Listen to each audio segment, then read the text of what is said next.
Hello and welcome to all the men and women of the West, and hail the barbarian horde.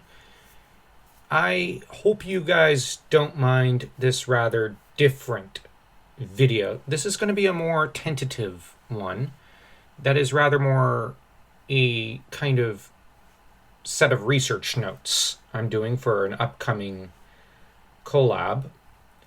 And this is also to help kind of my lab partners, so to speak, in this collab to know where I'm at and what I'm thinking and what I've noticed. And maybe it'll help them reach their own conclusions and also shorten the amount of work they have to do. So here we go. This is mainly me detailing my thoughts, and as such, I've typed up a sort of script, which you can find over on Substack. I'll post the link down below, and you can follow me over on Substack, as I've recently started an account there. And I'm having a lot of fun writing blog posts and all sorts of essays, mostly of a fantasy nature, and I'm even doing a few serial novels over there. And I'm also updating people out there on my NaNoWriMo and how that's coming along.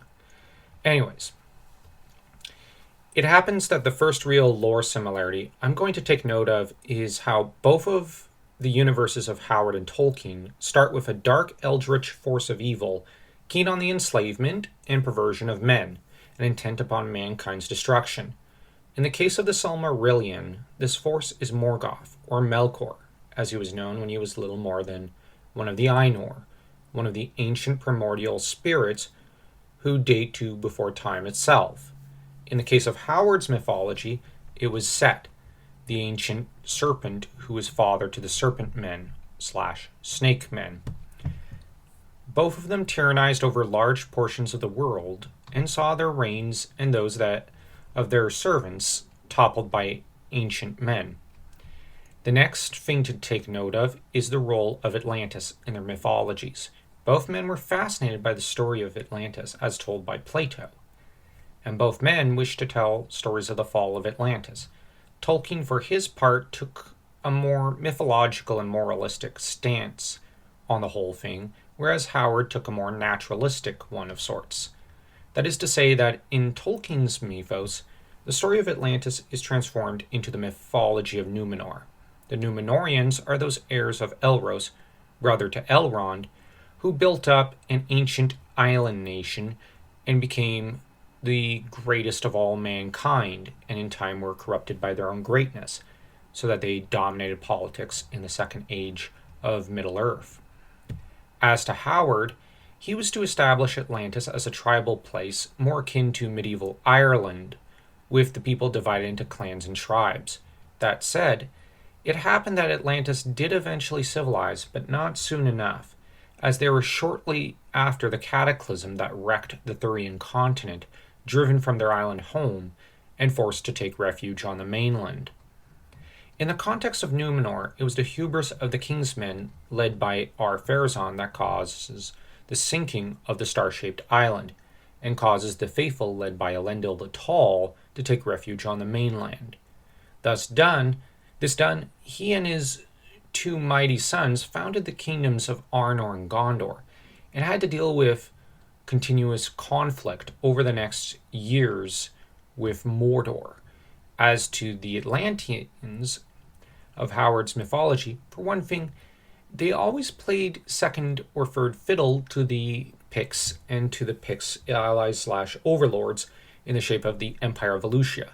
Valusia, for its part, did in time become arrogant, being dominated for a time by the Snake Men, who were the ancestral enemy of man. In this way, just as Sauron corrupted Numenor against the Valar, the Snake Men had corrupted and enslaved Valusia.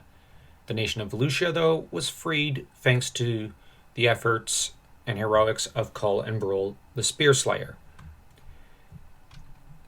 It was the Picts who, during the cataclysm, were corrupted, though, and turned upon the Atlanteans, so that there was continuous violence. The kingdom of Atlantis on the mainland, like that of Arnor, collapsed as barbarism took over.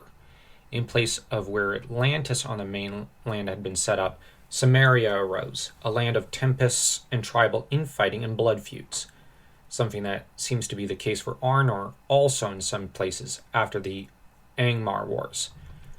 Another thing of note is that there are gargantuan world breaking, shaping cataclysms. That of Middle Earth breaks Beleriand and sinks it to the bottom of the sea. Same goes for Numenor.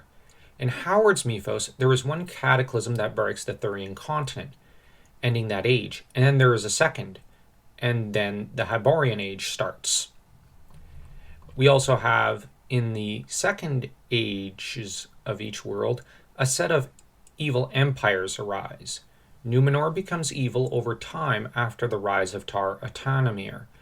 This is the general rule of thumb. In the case of Howard's world, the dark, creepy, and sorcerous dual empire of Acheron and Stygius built up and dominates the world after the Thurian empires and kingdoms collapse. This leads to the formation of the Hyborian kingdoms in the dreaming west.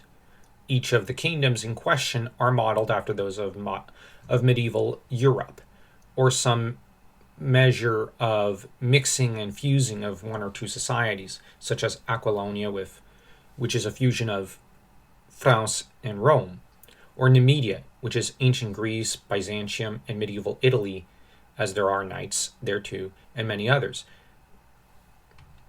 Both worlds function in the frame narrative as ancient versions of our own world, a lost world, which is the inspiration for our own mythologies. This is just an aside, with both men having drawn immensely from the Norse mythology, in particular as both were passionate lovers of the Norse sagas. Othin in particular was a source of inspiration to them, in the shape of Gandalf and Conan, the Cimmerian, as both characters are modeled after him.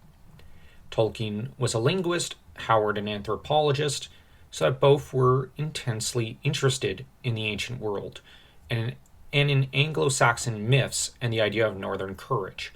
Both of them wrote in an older style, had a love for the Volsungs saga, and were experts on history, with the two engaging in lengthy correspondence with their fans and a brilliant friend, Lewis and Lovecraft, respectively.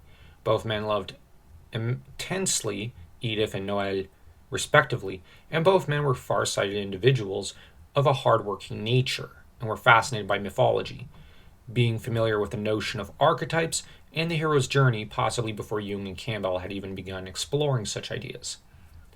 They both drew detailed maps of their worlds, wrote extensive histories of them, and were constantly working, fitting, and refitting their worlds, toiling endlessly to ensure that it was perfect.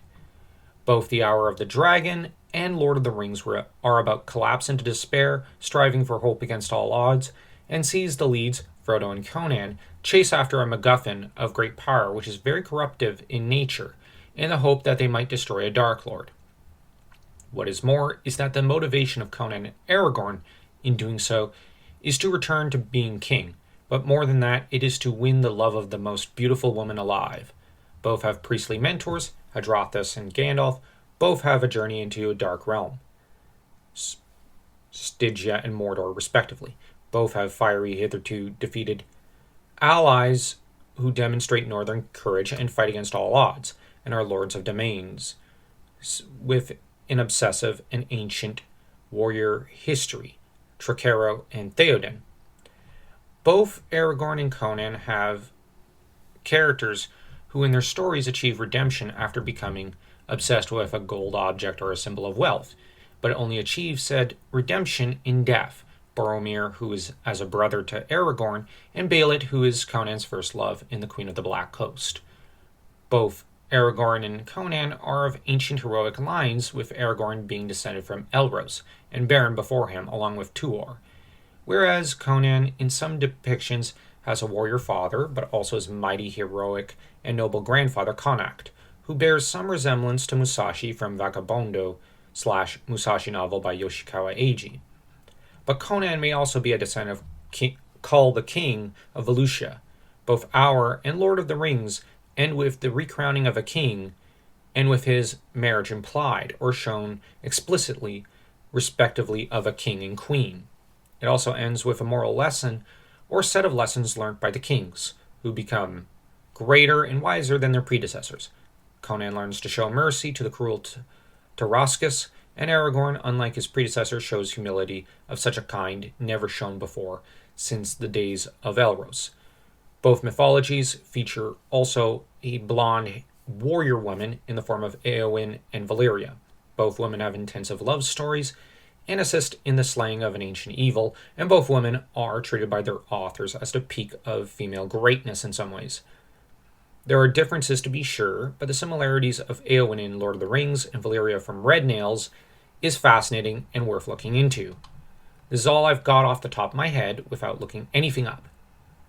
And just as an aside, when I said treading into dark realms, I meant Frodo and Conan, as of course Aragorn doesn't end up going into Mordor. He goes to the outer edge of Mordor.